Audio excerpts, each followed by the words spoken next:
Hi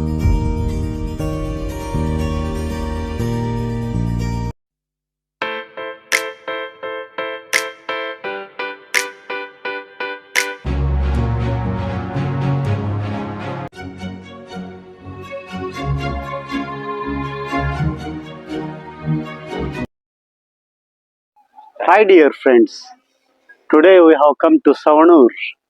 In Savanur, educational trust is there. In this trust, we can see very amazing tamarind trees. Totally 3 trees are there. And regarding these trees, we get clear-cut information from localite. Let me take you all to the person who is going to give information about these trees. ನಮಸ್ಕಾರ. ನಮಸ್ಕಾರ. ತಮ್ಮ ಹೆಸರು? ಹೆಸರು ಶೇಖಯ್ಯ ಅಂತಂತಂದ್ರೆ. ಹೌದಾ? ಶೇಖಯ್ಯ ಅವರೇ, ಈ ಹುಣಸೆ ಮರದ ಬಗ್ಗೆ ಸ್ವಲ್ಪ ಮಾಹಿತಿಯನ್ನು ಕೊಟ್ರೆ ನಮ್ಗೆ ಒಳ್ಳೇದಾಗ್ತದೆ. ಹೇಳ್ತೇನೆ, ಧನ್ಯವಾದಗಳು ಸರ್. ಇದು ಸುಮಾರು ದೊಡ್ಡ ಹುಣಸೆ ಮರ ಅಂತ ಕರೀತಾರೆ ಸರ್. ಸುಮಾರು 2000 ವರ್ಷಗಳ ಹಿಂದಿನ ಒಂದು ಕಲ್ಪವೃಕ್ಷ ಸರ್ ಇದು. ವೈಜ್ಞಾನಿಕವಾಗಿನೇ ಅಂದ್ರ ಯಾವ್ದೋ ಒಂದು ಗಿಡಕ್ಕ ಒಂದು ರಿಂಗ್ ಅನ್ನು ಬೆಳಿತಿದ್ರಿ. ಆ ಒಂದು ಆಧಾರದ ಮೇಲೆ ಅದ್ರ ಆಯಸ್ಸನ್ನ ಕಂಡು ಹಿಡಿತಾರ. ಈ ಗಿಡಕ್ಕೆ ಒಂದು 1800-2000 ರಿಂಗ್ಸ್ ಇದೆ. ಆ ಒಂದು ಅಂದಾಜಿನ ಪ್ರಕಾರ 2000 ವರ್ಷಗಳ ಹಿಂದಿನ ಕಲ್ಪವೃಕ್ಷಗಳು. ಎಷ್ಟು ವಿಶೇಷತೆ ಐತೆ ಅಂತಂದ್ರ ಇದ್ರ ಕೆಳಗಡೆ ಇದು ಏನ್ ಐತಲ್ಲ, ಇದ್ರ ಕೆಳಗಡೆ ಅಡಿಗೆ ಮಾಡಿ ಹಾಸಂಗಿಲ್ರಿ ಈ ಗಿಡದ ಕೆಳಗಡೆ. ನೀವೇನ ಊಟ ಮಾಡ್ತಿರಲ್ಲ, ಅನ್ನ ಆಗ್ಲಿ, ಸಾರಾಗ್ಲಿ, ರೊಟ್ಟಿ ಆಗ್ಲಿ, ಅದೇನೋ ಪದಾರ್ಥ ಇದ್ರು ಕೂಡ ಇಲ್ಲಿ ಕಲ್ಪವೃಕ್ಷದ ಅಡಿಯಲ್ಲಿ ಇಟ್ಟು 1 ತಿಂಗಳ ಬಿಟ್ಟು ನಾವು ಅದ ಅಡಿಗೆ ಊಟ ಮಾಡ್ಬೋದು. ಹೊಟ್ಟೆ ಅಳಿಸಿರಂಗಿಲ್ರಿ. ಅಂತ ದೊಡ್ಡ ಮಹಿಮೆ ಇದೆ ಅಂತ ಹೇಳ್ಬೋದು. ಆಮೇಲೆ ಇದ್ರ ಎಲೆ ಆಗ್ಲಿ, ತೊಗಟೆ ಆಗ್ಲಿ, ಬೇರೆ ಆಗ್ಲಿ, ಪ್ರತಿಯೊಂದು ಕೂಡ ಔಷಧೀಯ ಗುಣಧರ್ಮನ ಹೊಂದಿರ್ತದ್ರಿ. ಹೌದಾ? ಔಷಧಿ ರೂಪದಲ್ಲಿ ನಾವು ತೆಗೆದುಕೊಳ್ಬಹುದು. ಆಮೇಲೆ ಅದ್ರ ಕಾಯಿ ಎಷ್ಟು ದೂರ ಆಗ್ತದ್ರಿ. ಆ ಕಾಯಿ ಒಂದು 100 ವರ್ಷ ಇಟ್ಟು ಕೂಡ ಹೊಟ್ಟೆ ಕೆಡಂಗಿಲ್ರಿ. ಈಗ ಒಂದ್ ತೆಂಗಿನಕಾಯಿ ಇಟ್ಟು ನೋಡ್ರಿ, ಈಗ ಹುಣಸೆಕಾಯಿ ಇಟ್ಟು ನೋಡ್ರಿ. ತೆಂಗಿನಕಾಯಿ 1 ತಿಂಗಳ ಬಿಟ್ಟು ಅದು ಒಳಗಿನ ಕೊಬ್ಬರಿ ಕೆಡ್ತದ್ರಿ. ಈ ನಮ್ಮ ಹುಣಸೆಕಾಯಿ ಏನೈತಲ್ಲ ಹೊಟ್ಟೆ ಕೆಡಂಗಿಲ್ರಿ. ಅದು ಒಡಿಲಾರ್ದಂಗ ಇಟ್ಟ ಸಿವಿದ್ರ ಮಾತ್ರ ಕೆಡ್ತೈತಿ. ಒಡಿಲಾರ್ದಂಗ ಇಟ್ರೆ ಒಂದು 100 ವರ್ಷ ಇಟ್ಟು ಕೂಡ ಹೊಟ್ಟೆ ಕೆಡಂಗಿಲ್ಲ. ಒಂದ್ 100 ವರ್ಷ ಬಿಟ್ಟು ನಡ್ಕೊಂಡು ನಾವು ಸ್ವೀಕಾರ ಮಾಡ್ಬೋದು, ತಿನ್ಬೋದು, ಹೊಟ್ಟೆ ಕೆಡಂಗಿಲ್ರಿ. ಇದ್ರ ಏನಾದ್ರೂ ಐತಿಹಾಸಿಕ ಪೌರಾಣಿಕ ಕಥೆ ಇದೆಯನ್ನ? ಈ ಗಿಡಗಳು ಹೇಗ್ ಬಂದ್ವು ಅಂತ ಸರ್? ಇದು 2000 ವರ್ಷಗಳ ಹಿಂದೆ ಗೋರಖ್ನಾಥರು ದಕ್ಷಿಣ ಆಫ್ರಿಕಾದಿಂದ ತಂದಿಲ್ ಹಚ್ಚಿದ್ರು ಅನ್ನೋದು ಇತಿಹಾಸ ಪ್ರಕಾರ ಐತ್ರಿ. ಕೆಲವೊಬ್ರು ಏನ್ ಮಾಡ್ತಾರ, ಕೃಷ್ಣ ಪರಮಾತ್ಮ ಇಲ್ಲಿ ತಂದು ಹಚ್ಚಿದ ಅಂತಾರ ಸರ್. ಈಗೇನ್ ಹಾನಗಲ್ ಇದೆ ಅಲ್ಲ, ಈಗೇನ್ ಹಾನಗಲ್ ಅವಾಗಿನ ಮಹಾಭಾರತದ ಕಾಲದಲ್ಲಿ ವಿರಾಟ ನಗರ. ಈಗ ಹಾನಗಲ್ ಅಂತ ಆಗೈತಿ. ಈಗ ವಿರಾಟ ನಗರದಲ್ಲಿ ಪಾಂಡವರು ವನವಾಸಕ್ಕೆ ವಾಸದಲ್ಲಿ ಇರ್ತಾರೆ. ಕೃಷ್ಣ ಪರಮಾತ್ಮ ಮುಂದೆ ಅವ್ರಿಗೆ ಭೇಟಿಯಾಗಿ ಹೋಗೋ ಸಂದರ್ಭದಾಗ ಇದೇ ಕಲ್ಪವೃಕ್ಷ ಕೆಳಗೆ ಕೂತ್ಕೊಂಡು ವಿಶ್ರಾಂತಿ ಪಡ್ಕೊಂಡು ಮುಂದೆ ಹೋದ ಅನ್ನೋದು ಪ್ರತೀತಿ, ವಾಡಿಕೆ. ಸರ್, ಒಂದಾಗ ನಾವು ಕಲ್ಪವೃಕ್ಷನ ಇಟ್ಕೊಳಕ್ 18 ಜನ ಬೇಕ್ರಿ. ಸುತ್ತಳತೆ ಅಷ್ಟ ಐತ್ರಿ. ಈಗ ಅಪ್ಕೊಂಡು ಒಬ್ಬೊಬ್ರೊಬ್ರು ಕೈ ಚಿಟ್ಕೊಂಡು 18 ಜನ ಬೇಕು. ಒಂದು ಕಲ್ಪವೃಕ್ಷ 18 ಜನ ಬೇಕು ಈ ಸುತ್ತಳತೆಯನ್ನ ಕಂಡು ಹಿಡಿಲಿಕ್ಕೆ. ಸರ್ ಬರ್ತಾರೆ. ಅದ್ರ ಸುತ್ತಳತೆ ಎಷ್ಟೈತಿ? 15.70 ಮೀಟರ್ ಸುತ್ತಳತೆ. ಕೆಲವೊಂದು ಗಿಡದೆಲ್ಲ ಬರ್ತಾರೆ. ಎತ್ತರ ನೋಡಿದ್ರೆ 19 ಮೀಟರ್ ಇದೆ. 19 ಮೀಟರ್ ಹೈಟ್ ಐತಿ. ಸರ್, ಇದು ಪ್ರಿಸರ್ವೇಟಿವ್ ಹೊಂದಿರ್ತೈತ್ರಿ. ಈಗ ನೀವು ಇಲ್ಲಿ ನಿಂತ ವಾತಾವರಣ ಬೇರೆ, ಒಳಗೆ ಹೋದ್ರೆ ಒಂದು ವಾತಾವರಣ ಬೇರೆ. ಈಗ ನೀವು ಫ್ರಿಡ್ಜ್ ಬಾಗ್ಲ ತೆಗೆದ ಹೆಂಗ ತಂಪು ವಾತಾವರಣ ಬೆಳಿತೈತಲ್ಲ, ಆ ರೀತಿ ರೀ. ಸರ್, ಸುಮಾರು ಇಲ್ಲಿ ಪ್ರತಿದಿನ ಕೂಡ ಸಾವಿರಾರು ಭಕ್ತಾದಿಗಳು ಆಗಮಿಸ್ತಾರ. ಇಲ್ಲಿ ಬರ್ತಾರ, ಧ್ಯಾನ ಮಾಡ್ತಾರ. ಅವ್ರ ಏನ್ ಬೇಡ್ಕೊಂಡ್ರೆ ಹಿಡಿಯತ್ತ ಅನ್ನೋದೆಲ್ಲ ಇದೆ ಐತ್ರಿ. ಹೌದಾ? ನಾವೇನಾದ್ರೂ ಬೇಡ್ಕೊಂಡ್ ಮನಸಾರ ಬೇಡ್ಕೊಂಡ್ರೆ ಸರ್ ಇಲ್ಲ ಐತ್ರಿ. ಮುಡುಪು ಕಟ್ಟುವಂತಿಲ್ಲ ಅಂತಂದ್ ಐತ್ರಿ. ಮುಡುಪು ಕೊಟ್ಟುವಂತಿಲ್ಲ ಅಂತಂದ್ರೆ ನೀವೇನ್ ಬೇಡ್ಕೊಂತೀರಲ್ಲ, ಇನ್ನ ಈಗ ದೇವಸ್ಥಾನಕ್ಕೆ ಹೋಗ್ತೀರಿ, ಬೇಡ್ಕೊಂತೀರಿ, ನಾ ಅಭಿಷೇಕ ಮಾಡಿಸ್ತಾನೆ, ಅಷ್ಟು ಎಣ್ಣೆ ಹಾಕ್ತಾನೆ, ಅದ್ರಲ್ಲಿ ನಿಮ್ಗೆ ಸಮಸ್ಯೆ ಬರೋದ ಬೇಡ್ಕೊಳ್ಳೋದು ಹೋಗೋದು ಅಷ್ಟೇ ರೀ. ಇಲ್ಲೇ ಮುಡುಪು ಕಟ್ಟುವಂತಿಲ್ಲ ಅಂದ್ರೆ ನೀವೇನ್ ಅದನ್ನ ಮಾಡ್ತಾನೆ ಅನ್ಕೊಳಂಗಿಲ್ರಿ. ನಿಮ್ಗೇನ್ ಸಮಸ್ಯೆ ಐತಲ್ಲ ಅಷ್ಟೇ ಬೇಡ್ಕೊಳ್ಳೋದು, ಬೇಡ್ಕೊಂಡು ಹೋಗ್ಬೋದು. ಎಲ್ಲಾ ಹಿಡಿಯದ ಅಂತದೆಲ್ಲ ಹಿಡಿಯರಿದೆ ಒಂದ್ ಹೇಳ್ದವ್ರು ಅದ. ಹೌದಾ? ಹಿಂಗ್ ಬೇಡ್ಕೊಂಡಿದ್ದೆ ಹೋದೆ ನಮ್ಗೆ ಅನ್ನದ ಒಂದ್ ಹೇಳ್ದವ್ರು ಅದ. ಗೆಳೆಯರೇ ನೋಡಿ, ಇಂಥ ಐತಿಹಾಸಿಕ ಸ್ಥಳಕ್ಕೆ ನಾವು ಧಾವಿಸಿದ್ದೇವೆ ಅಂತಂದ್ರೆ ನಿಜವಾಗ್ಲೂ ಹೆಮ್ಮೆ ಅನಿಸಿದೆ. ನಮ್ಮ ಶೇಖಯ್ಯ ಅವರಿಗೆ ಈ ಮಾಹಿತಿಯನ್ನು ಕೊಟ್ಟದ್ದಕ್ಕಾಗಿ ತುಂಬ ಹೃದಯದ ಧನ್ಯವಾದ.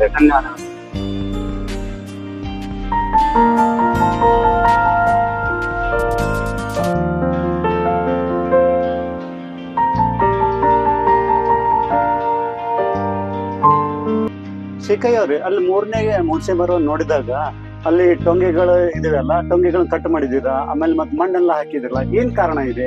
ಕಾರಣ ಏನಂತಂದ್ರೆ ಈಗ ಒಂದು 6 ತಿಂಗಳಿಂದ ಕಲ್ಪವೃಕ್ಷ ಧರೆಗುರುಳಿತ್ರಿ. ಧರೆಗುರುಳಿತ್ತು ಅಂದ್ರ ಫಂಗಸ್ ಅಟ್ಯಾಕ್ ಆಗಿ ಬೇರುಗಳೆಲ್ಲ ಕೊಳ್ತಿದ್ವು. ಆ ಒಂದು ಕಾರಣದಿಂದ ಏನಾಗೈತ ಬುಡ ಸಮೇತ ಅದು ಧರೆಗುರುಳಿತ್ರಿ. ಮಠದ ಪೂಜ್ಯರು ಏನದಾರಲ್ಲ ಅವ್ರ ಶ್ರಮದಿಂದ ಅರಣ್ಯ ಇಲಾಖೆಯವರು ಒಂದು ಪ್ರಯತ್ನ ಪಟ್ಟು ಆ ಕಲ್ಪವೃಕ್ಷನ ವಾಪಸ್ ನೆಟ್ರು. ಅದು ದೇವರ ಆಶೀರ್ವಾದ, ಅಜ್ಜರ ಆಶೀರ್ವಾದ ವಾಪಸ್ ಸಿಗ್ತೈತೆ ಸರ್. ಭಕ್ತಾದಿಗಳ ಒಂದು ಕೈಗೆ ಸಿಗ್ತೈತೆ. ಸ್ನೇಹಿತರೆ, ಐತಿಹಾಸಿಕ ಕಥೆಯನ್ನು ನೋಡ್ರಿ. ಆ ಗಿಡ ಬಿದ್ದದ್ದಾದ್ರೂ ಮತ್ತೆ ಪುನಃ ಅದು ಗಿಡವನ್ನ ಬೆಳೆಸಿದಾರ್ರಿ. ಅರಣ್ಯ ಇಲಾಖೆಯವರು, ಮಠದವರು, ಅಜ್ಜವರಾಗ್ಲಿ, ಆಮೇಲೆ ಪ್ರತಿಯೊಬ್ಬರು ತಮ್ಮ ಎಷ್ಟು ಕರ್ತವ್ಯ ನಿಭಾಯಿಸ್ಲಿಕ್ಕೆ ಆಗ್ತಿದ್ದಲ್ಲ ನಿಭಾಯಿಸಿದಾರ್ರಿ. ಇದು ನಮ್ಮ ಹೇಳಿಕೊಳ್ಳುವಂತ ಹೆಮ್ಮೆಯ ವಿಷಯವಾಗಿ.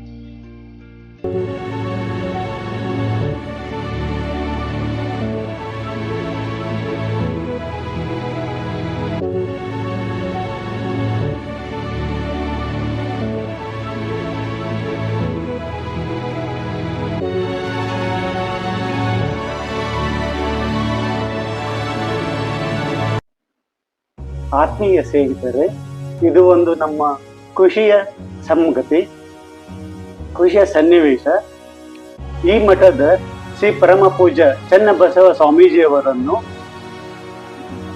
ಖುಷಿಯಿಂದ ಭೇಟಿಯಾದಾಗ ಅವರಿಗೆ ನಾವು ವಿನಂತಿ ಮಾಡಿಕೊಂಡಿದ್ದೇವೆ ಈ ಮಠದ ಬಗ್ಗೆ ಹಾಗೂ ಈ ಹುಣಸೆ ಮರದ ಬಗ್ಗೆ ಸ್ವಲ್ಪ ಮಾಹಿತಿಯನ್ನು ಕೊಡಿ ಎಂದು ಕೇಳಿದಾಗ ಸ್ವಾಮೀಜಿಯವರು ಖುಷಿಯಿಂದ ಆಹ್ವಾನಿಸಿದರು. ಆ ಸ್ವಾಮೀಜಿಯನ್ನು ನಾವು ಕೇಳಿಕೊಳ್ಳುವ.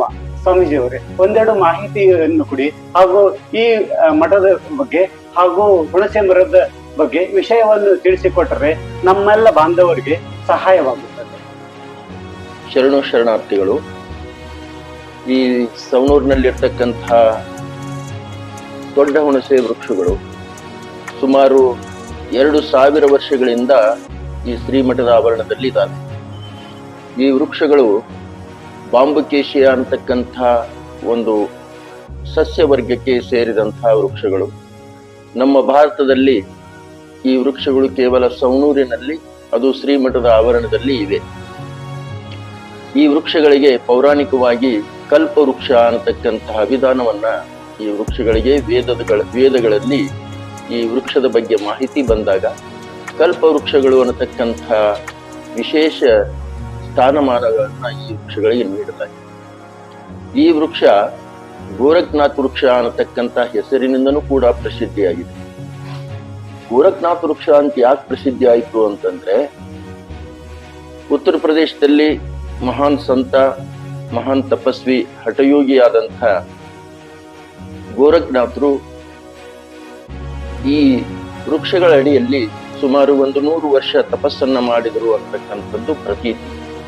ಅದಕ್ಕೋಸ್ಕರ ಈ ವೃಕ್ಷಗಳಿಗೆ ಗೋರಖ್ನಾಥ್ ವೃಕ್ಷ ಅಂತಕ್ಕಂಥ ಹೆಸರು ಬಂದಿದೆ. ಈ ವೃಕ್ಷದ ಅಡಿಯಲ್ಲಿ ನಾವು ಅನ್ನವನ್ನ ಮಾಡಿಟ್ರೂ ಕೂಡ ಅಳಿಸೋದಿಲ್ಲ, ಸತ್ತ ಹೆಣವನ್ನು ಕೂಡ ಇಟ್ಟರೂ ಅದು ಅಳಿಸೋದಿಲ್ಲ. ಆ ರೀತಿ ಪ್ರಿಸರ್ವೇಟಿವ್ ಆಗಿ ಇರುತ್ತೆ. ಕಾರಣ ಈ ವೃಕ್ಷ ಪ್ರಿಸರ್ವೇಟಿವ್ ಗುಣವನ್ನು ಹೊಂದಿದೆ. ಜೊತೆಗೆ ಈ ವೃಕ್ಷ ಔಷಧಿ ಗುಣಧರ್ಮವನ್ನ ಹಾಗೂ ಅನೇಕ ರೋಗಗಳಿಗೆ ಔಷಧಿಯನ್ನ ಕೊಡ್ತಕ್ಕಂಥ ಎಲೆ, ಕಾಯಿ, ತೊಗಟೆ ಪ್ರತಿಯೊಂದು ಔಷಧ ಗುಣಧರ್ಮವನ್ನ ಈ ವೃಕ್ಷ ಹೊಂದಿದೆ. ಈ ವೃಕ್ಷ ಹಾಗೂ ಮಠ ಎರಡು ಬಹಳ ಅವಿನಾಭಾವ ಸಂಬಂಧ. ಈ ಮಠಕ್ಕೆ ನಾನು 12ನೇ ಪೀಠಾಧಿಪತಿಯಾಗಿದ್ದೇನೆ. ವೃಕ್ಷ ಮೊದಲು ಅಥವಾ ಮಠ ಮೊದಲು ಅಂತಕ್ಕಂಥದ್ದು ಮಾಹಿತಿ ಇಲ್ಲ. ಆದರೆ ಯಾವತ್ತು ಈ ವೃಕ್ಷಗಳು ಕಲ್ಪವೃಕ್ಷಗಳಾಗಿ ಶ್ರೀಮಠದಲ್ಲಿ ಅನೇಕ ಅಭಿವೃದ್ಧಿ ಕೆಲಸಗಳನ್ನ ಮಾಡಲಿಕ್ಕೆ ಆ ಕಲ್ಪವೃಕ್ಷಗಳು ಕಾರಣೀಭೂತವಾಗಿವೆ ಅಂತಕ್ಕಂಥ ವಿಷಯವನ್ನ ನಾನು ಹೇಳಕ್ಕೆ ಇಚ್ಛಪಡ್ತಿದ್ದೀನಿ.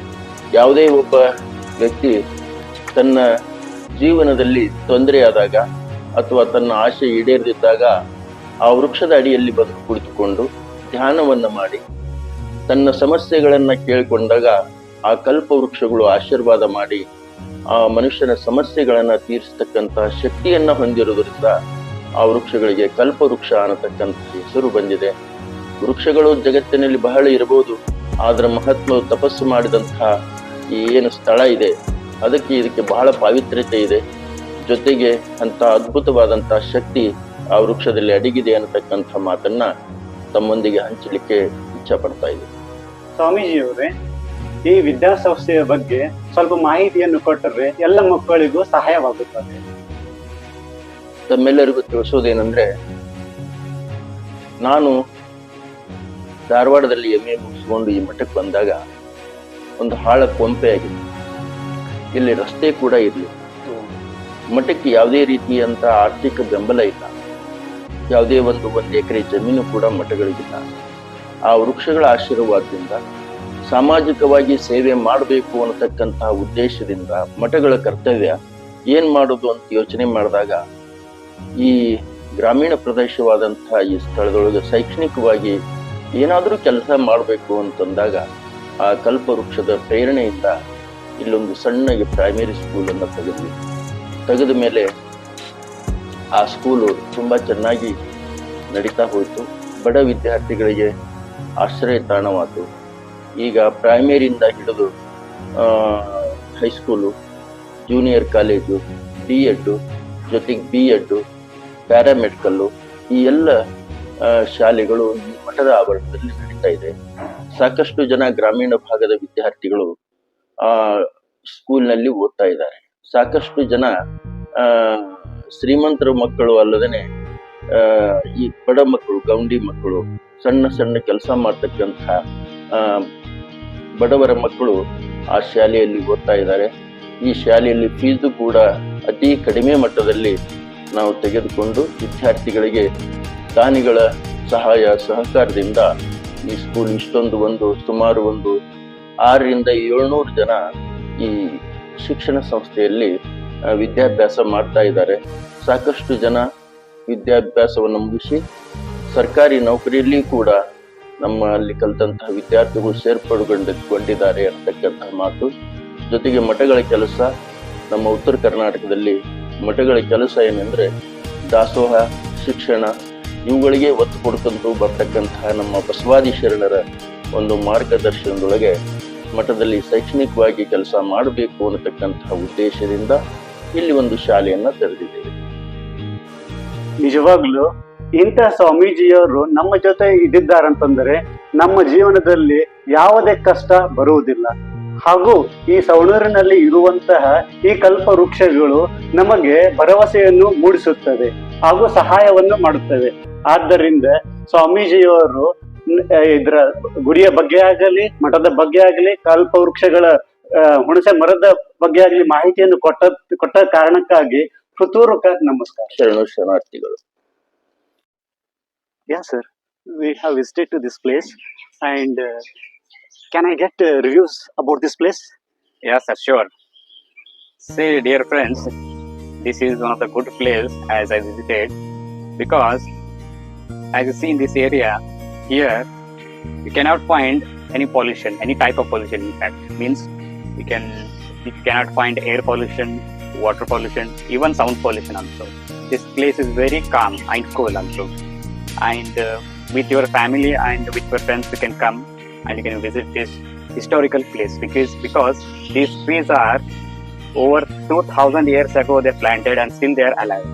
Do you think it is possible?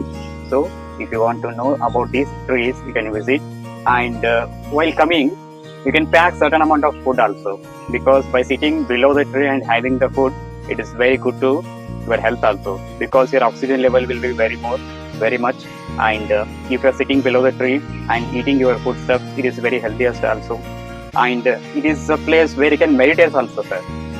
If you sit below the tree and if you meditate, and you can manifest your wishes also, as I got this information from the localites. Wow. Yes, sir. They will sit below the tree and they will meditate, and they will manifest their wishes also. Yes, sir. And that wishes they will come in their life as a real thing, so they can get their all wishes. Wow. Sir, such a place we have visited means even it's our bounden duty to invite all friends. Dear friends, decide yourself. Why don't you come to visit this holy place? Okay, see, it is all route map and the information about this place we'll add in the description box. So if you need information about this place, you can check the description box. Thank you. Thank you.